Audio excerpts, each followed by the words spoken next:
Welcome to Spiritual Practices. I am Reverend Nancy Dibelius from the Upper New York Conference of the United Methodist Church.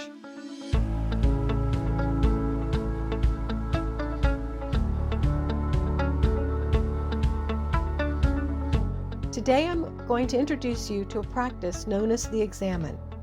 Although the practice was formalized by Ignatius of Loyola in the 16th century, it had been practiced for centuries in the early Christian church. The Examen, as outlined by Ignatius, is a highly structured practice. The practice has two specific steps.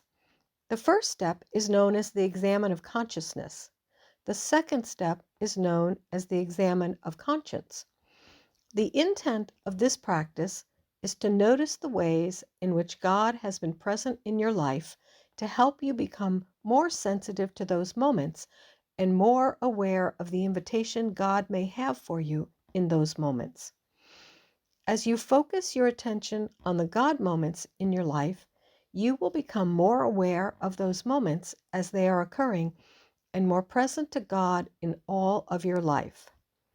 Today, I will introduce the first step, an Examen of Consciousness.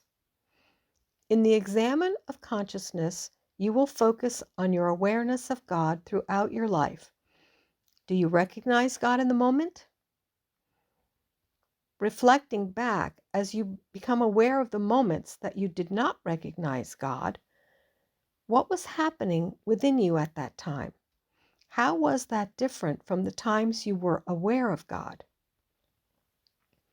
The first step of this practice is to choose a period of time, starting with the present moment and moving backwards through the time period. It is easiest to begin this practice with a relatively short period of time. I would suggest starting with 24 hours. Quiet yourself and take a few deep breaths. If it is possible, consider closing your eyes and take a few moments to appreciate the silence. Invite God to be present with you. Look back over the last 24 hours, beginning with the present moment. Let each hour gently pass by your awareness. Pause between each hour.